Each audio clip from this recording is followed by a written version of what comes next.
Hello, fellow anti-novelists, Lilligans, writers, curious onlookers, and friends. Everyone is welcome here. This is episode 14 of Zettelkasten for Fiction, where imagination finds order, where I am writing the book to help you get your book written using the Zettelkasten. So an eagle-eyed viewer asked me a question about subcategories or sub-numbering under a character. And I thought, we've already been talking about numbering, so let's go ahead and just answer that right here. So here's a good example of that. And this also moves between books. So stay with me, I'm going to walk you through it. Marshall Branch is numbered 7120 in my Zettelkasten. So here is his main card.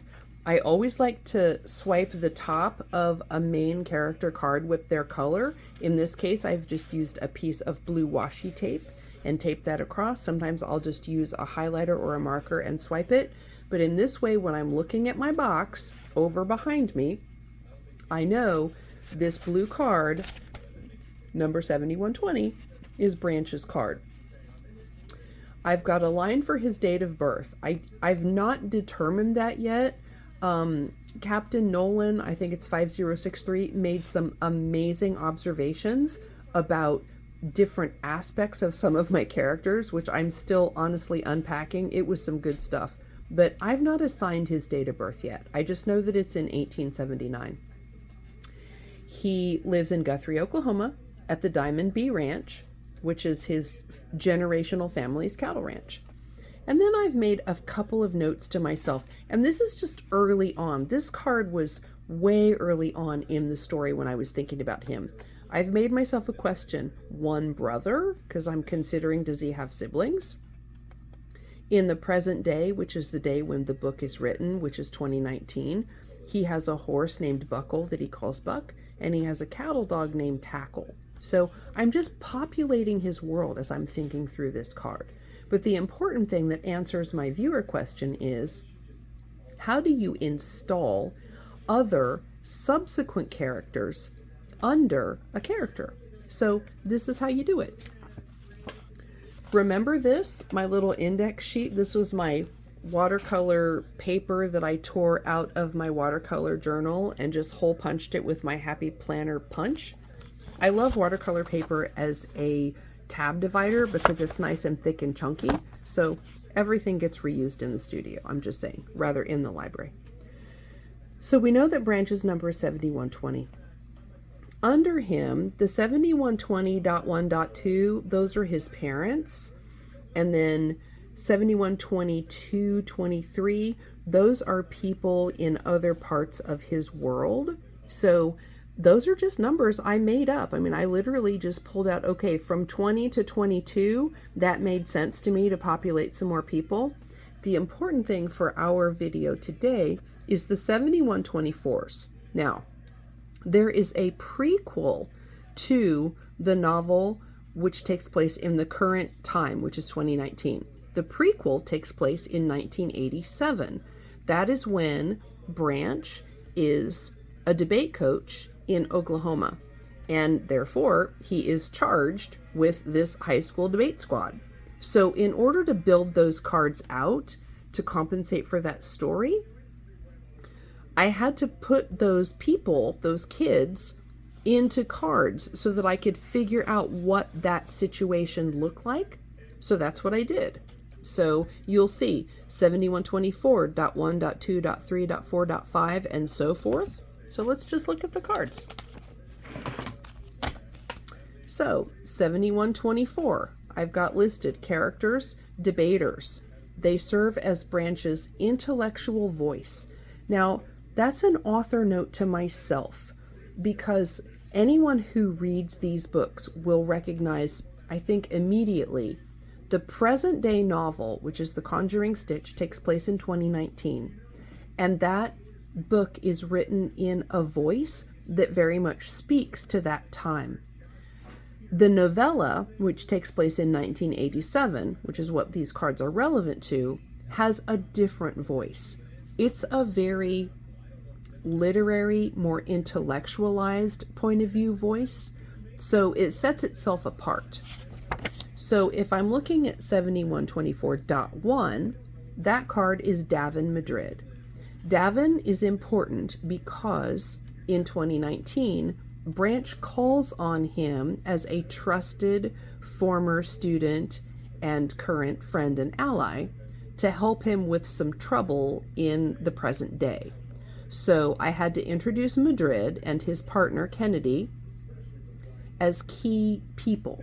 And since I had already written, I think, about 25,000 words of the novella, I thought, that would be a fun little side project after the first book comes out to go back to 1987 and see how did his relationship with these people develop, so much so that in the present day he reaches out to them for help. So Davin Madrid and his partner Kennedy Parker are the A-team. I won't go into the intricacies of debate squads, but suffice it to say, you have an A-team, which is obviously your top team, a B-team, C-team, etc. So Parker, Madrid, Kennedy Parker, and Davin Madrid are the A-team at Christoph High School. And as a board member and generational person at the university, Branch is tasked with coaching them because their coach is on maternity leave. So he steps in to help.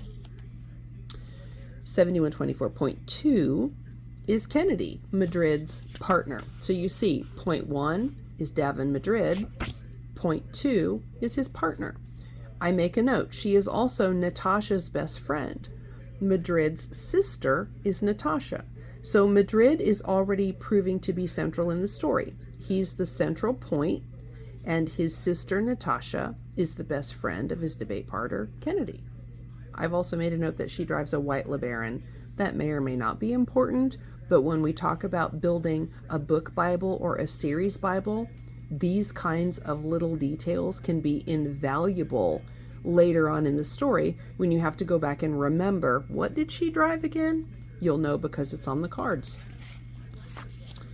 Then we've got the point 3 card, which represents the C team. It's Jason Jasper and David Hobbs. So the Jasper Hobbs team is the C team. The dot 4 card is the B team.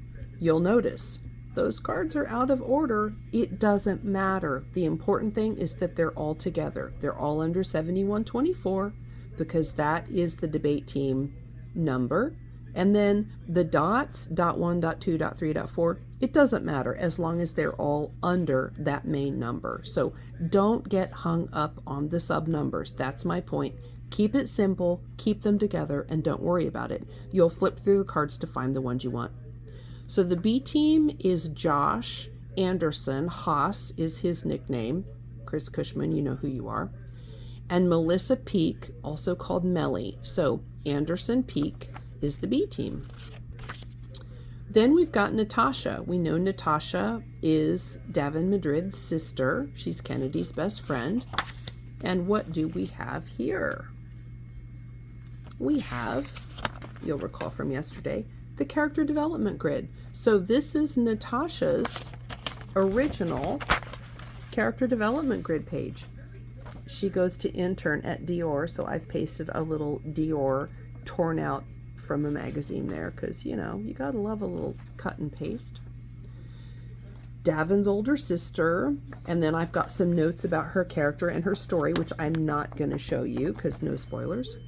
And then I've got some research questions. Paris is where she lives. How does she get to Dior? What's the timeline of her life? What is her negative character arc?